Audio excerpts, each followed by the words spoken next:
نحمدہ و نصلی علی رسول الکریم۔ اچھا، آج ایک انتہائی اہم ایشو ہے، اس کے متعلق گفتگو کروں گا کہ والدین بچوں کو مدارس میں کیوں بھیجتے ہیں، اس کی وجہ کیا ہے۔ اور پھر اکثر بچے چھوڑ جاتے ہیں، قرآن مجید حفظ کے دوران ہی وہ چھوڑ جاتے ہیں۔ بعض بچے عالم بننے آتے ہیں تو وہ بھی چھوڑ جاتے ہیں، تو اس کی وجہ کیا ہے۔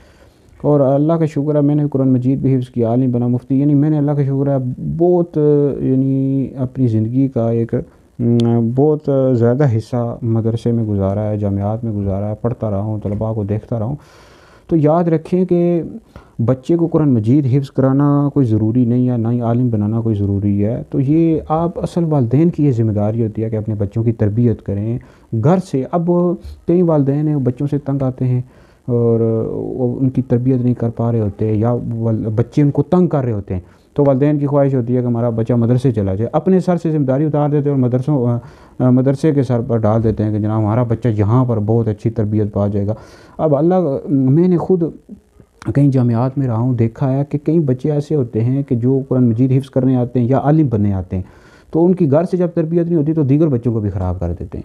تو بھائی خدا کے بندوں، والدین سے گزارش ہے کہ عالم بنانا یا حفظ کروانا کوئی ضروری نہیں ہے، اصل تربیت ضروری ہے۔ آپ اس کو ایک اچھا مسلمان بنائیں، آپ گھر سے اس کو نماز پڑھنے کا پابند کریں، اور باقی جو اخلاقیات ہیں اور دیگر جو معاملات ہیں اس کے درست کریں۔ یہ والدین کی ذمہ داری ہوتی ہے اور مدرسوں کے سر پر ڈال دیا جاتا ہے۔ اب مدرسے میں اب اتنے بچے ہوتے ہیں، کس کس کو کون دیکھے۔ تو ہم نے بھی دیکھا ہے وہاں پر بچوں کے معاملات درست نہیں ہوتے، ان کی تربیت نہیں ہوتی، اور پھر کئی بچے ایسے ہوتے ہیں کہ جو حفظ کے دوران چھوڑ جاتے ہیں، کئی درس نظامی کے درمیان چھوڑ جاتے ہیں۔ تو گزارش یہ تھی کہ بھائی ہر بچے کو، جس بچے کا شوق ہو، یعنی پہلے تو وہ بچہ یعنی میٹرک کر لے، پھر اس کا شوق ہو، اگر وہ خود کہے کہ میں عالم بننا چاہتا ہوں یا قرآن مجید حفظ کرنا چاہتا ہوں، تو آپ اس کو خود بھیجیں۔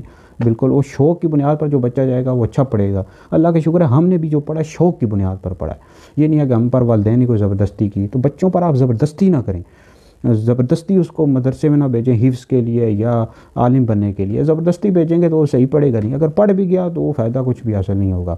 تو بہرحال ان چیزوں کو آپ ذہن میں رکھیں، ہر بچے کو جامعہ میں، مدرسے میں نہ بھیجیں۔ بھائی اگر آپ کے بچوں کو شوق ہے تو بالکل بھیجیں، دینی تعلیم حاصل کروائیں، بہت اچھی بات ہے۔ لیکن یہ ہے کہ زبردستی کہنا کہ جناب تم مدرسے میں چلے جاؤ، ان پر زبردستی کرنا، پھر گھر میں والدین کو چاہیے اپنے بچوں کی تربیت کریں۔ تو یہ چیزیں آپ لوگ ذہن میں رکھیں، تو اگر یہ ان پر عمل کریں گے تو انشاءاللہ فائدہ ہوگا۔ کوشش کریں اپنے بچوں کی خود تربیت کریں، والدین کی ذمہ داری ہوتی ہے، نہ کہ مدرسے والوں کی، جامعات والوں کی۔ وہاں اتنے 100 200 یا 500 بچے ہوتے ہیں، کس کس کی بھائی تربیت کریں۔